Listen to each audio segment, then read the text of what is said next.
So in today's video I would like to talk about the goals, and especially for the ones who did not set them yet. Why goals important? Why do we need them? Coming up in this video.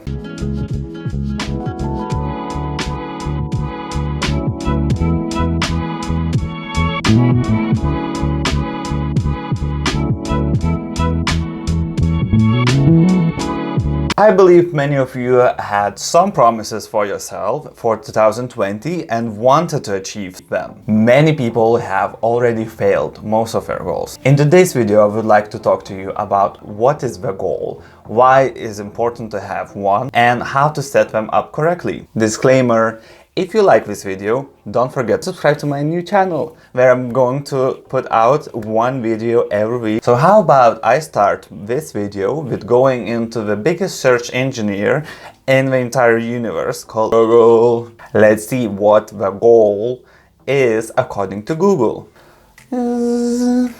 A goal is an idea of the future or desired result that a person or a group of people envisions. People endeavor to reach goals within a finite time by setting deadlines. For example, he achieved his goal by becoming the King of England.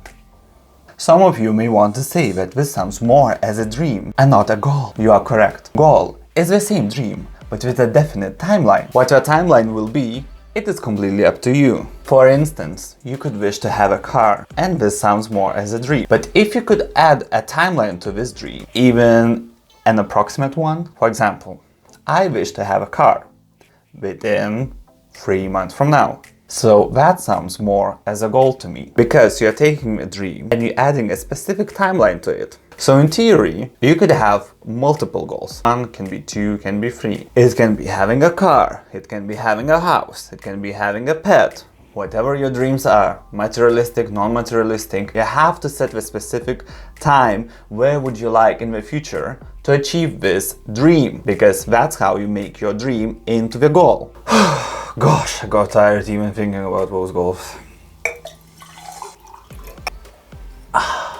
So 2020 hit everyone with a new year beginning, and many of you thought, okay, I will start a new page. I'll begin from a blank. Blank, blank, blank, blank. However, some of you have really short-term goals. For example, a 1-month goal. Some others may have longer goals, like 1-year goal, 2-year goal, or 5-year goal. The good thing about goals and having timelines to it, you could revisit your goals from time to time, especially if it's a very long-term goal. You can divide them into, okay, if I want to do something in 5 years, what do I need to do in my first year, my second year, my third year, my fourth year, and the last, arriving to a final goal. However, I'm the most struggling with setting up my goals. Sometimes I think, oh, I want this and that and that and that, and those more like dreams. However, with the time, I want to make sure that I achieve them. I also believe the goal has to be written. You have to write it down. However, I'm not a fan of paper or journal, so I do it all digitally. I have one called OneNote, and I just put there all of my goals, to-do lists, things that I need to do, to say. YouTube recording schedule is coming on those notes as well. Personally, I have a few goals for 2020. First of all, some of you guys may not know this. Well, obviously you don't know this because it's my very first video. So I have a skin condition called psoriasis. Many of people of the world's population have it nowadays. It's a common skin disease, autoimmune disease, to be honest. There's nothing to do with the skin, but it comes out on your skin and comes out into bursts, and sometimes it's uncontrollable. However, I learned, that's why I also decided to create a channel called Practical Wellness. The learnings that I found out from internet, from my friends, from seeing multiple different doctors from time to time, and having connections with people who work in the industry of health and wellness, allows me to use that knowledge and put out here on the YouTube for you guys. And back to the point. So what I learned, that one of the triggers for psoriasis is alcohol. One of my favorite ones always was gin and tonic. If I go out, party, that would be always gin and tonic. So I wouldn't say per se it was a tough decision, because I don't think that I'm, let's say, addicted to that level of alcohol that I would crave or I would need. So what I did last year, actually for 2019 January, back in time, I gave up alcohol for 1 month. So I did dry January. Many of you probably heard about this, and it's like, hey, not talking about, you know, anything interesting, and we already done this, and many of you failed, I know. However, this year, so I wanted to challenge myself, and I have this goal for myself: not drinking the whole year. It's absolutely true. And it's been 32, 31. So it's 2nd of February, I'm recording this. So it's been 33 days alcohol free. So what I can sense from this, I do feel more hydrated. Because when I go out and still see my friends this month, I would order water with lemon.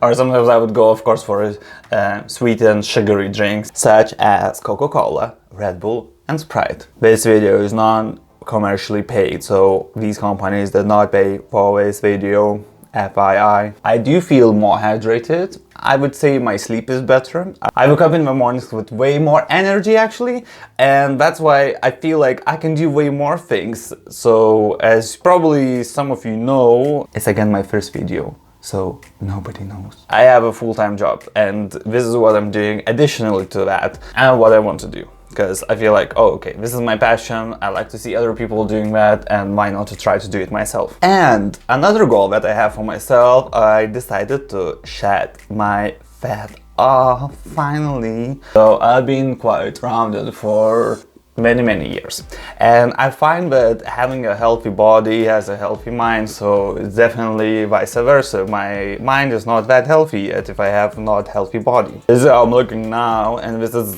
footage took a day ago at the gym, and I'm trying to achieve this by, of course, trying to go to the gym 3 times per week, sometimes just running outside, depending on the weather and depending on if I'm traveling or not. So if I'm around, of course, I'll try to go as much as possible. However, what I did last year, I was also, for sometimes I was becoming a gym freak, I would say. So I would go, let's say for the whole January month, I went 25 times to the gym last year.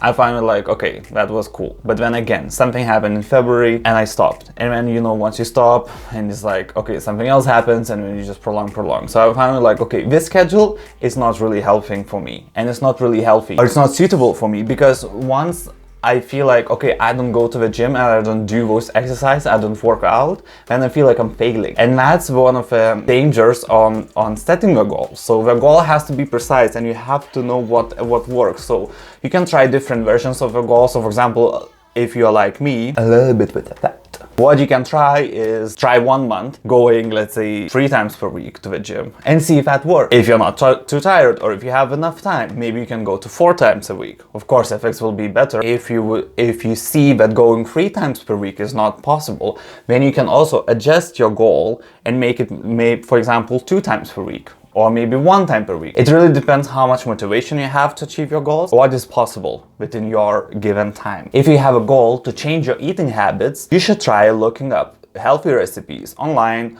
maybe asking for friends. One of the best advices that I could think of on how to achieve your goals is find someone or research someone that already achieved the goal that you would like to achieve. So for example, if your goal is to shed some fat, maybe you can look it up to someone on YouTube or on Facebook who went through this transformation, who went on this journey and started from, you know, being obese and went to, within 90 days program, to, you know, shedding the loss of kilos. What I would always think to advise on the goals is like, find the goal that suits you. Find the goal that truly speaks to you, that resonates within you.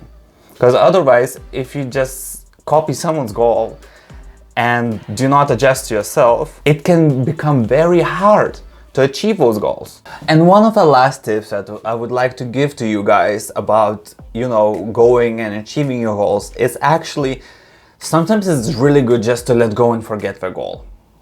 Just really, you know, don't cling too much, because sometimes, you know, the universe or God, whatever, works for us in a way like, if you just take a moment to breathe in and then a little bit forget about what we truly want and just kind of like, okay, let it go, you will notice that the journey to achieve a goal is actually much more enjoyable, and you feel more happy of, you know, achieving that goal. Again, goal achievement is not sometimes about, you know, the end goal that you want to have. It's also about the journey on enjoying the goal. So I hope you guys enjoyed these tips and enjoyed my very first video on my channel, practicalwellness.com.